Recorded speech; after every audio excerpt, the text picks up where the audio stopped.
पत्थर कैसे बना भगवान। एक बार एक मूर्तिकार अपनी छीनी और हथौड़ी से एक पत्थर को भगवान की मूर्ति का आकार देने का प्रयास कर रहा था।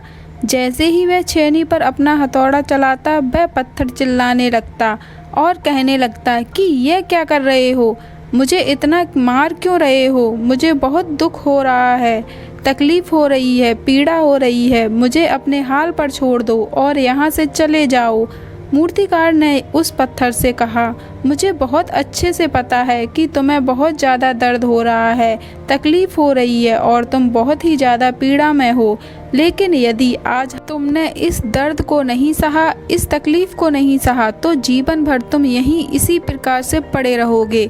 मुझे पता है कि तुम में आगे बढ़ने की अपार संभावना है, तुम एक बहुत अच्छे पत्थर हो, लेकिन यदि तुम इसी प्रकार से रहोगे तो कभी भी आगे नहीं बढ़ पाओगे। इतना कहकर मूर्तिकार औजार उठाए ही थे कि पत्थर फिर से चिल्लाने लगा, गिड़गिड़ाने लगा, विनती करने लगा कि मुझे अपने हाल पर छोड़ दो। मुझे पता है कि जीवन के लिए कौन सी चीज़ सही है और कौन सी चीज़ गलत है। मुझे बहुत ज़्यादा दर्द हो रहा है, अब मैं इस तकलीफ़ को बहुत ज़्यादा नहीं सह सकता। मैं जिस हाल में हूँ उसी हाल में छोड़कर मुझे तुम यहाँ से चले जाओ। उस मूर्तिकार फिर से उस पत्थर को समझाने की कोशिश की, ज़्यादा अधीन मत बनो और अपने सब्र को बनाए रखो, थोड़ी देर और इस दर्द को सहो।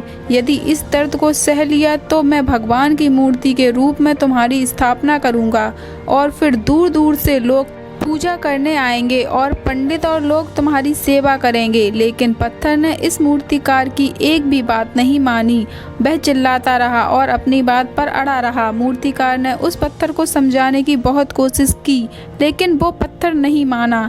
अब मूर्तिकार भी थक चुका था और वह उस पत्थर को छोड़कर आगे बढ़ गया और थोड़ी ही दूर जाकर देखा कि एक और बहुत ही अच्छा पत्थर वहाँ पड़ा हुआ है। उसने छीनी और हथौड़ी उठाई और उस पत्थर को मूर्ति बनाने के लिए वो तैयार हो गया।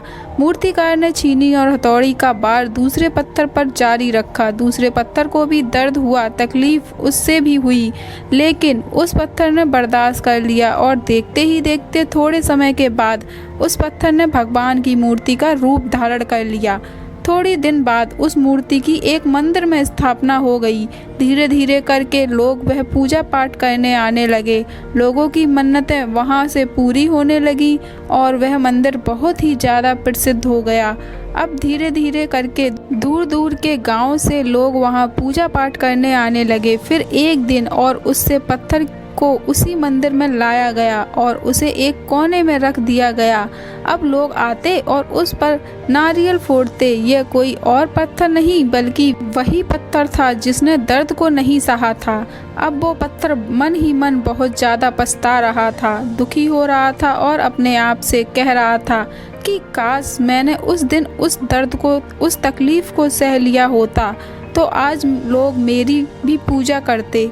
इसलिए आप भी अपने जीवन में हमेशा यह ध्यान रखिएगा कि जब भी आप अपने करियर की शुरुआत में किसी काम को कर रहे हों, पढ़ाई कर रहे हो या कोई भी काम कर रहे हो और उसमें आपको दर्द हो रहा है, तकलीफ़ हो रही है, ज़्यादा मेहनत करना पड़ रहा है, तो आप रुकिएगा मत, किसी और रास्ते की शुरुआत मत करिएगा, क्योंकि कोई और रास्ता आपको सफलता नहीं दे सकता है। आपको उस दर्द को, उस तकलीफ़ को सहना ही होगा और उस दर्द को, उस तकलीफ़ को सहकर आप ज़्यादा मजबूत बनेंगे और तभी आप अपने जीवन में आगे बढ़ पाएंगे। और जीवन में हमेशा याद रखिएगा कि आपको पहले पत्थर की तरह नहीं बल्कि दूसरे पत्थर की तरह बनना है।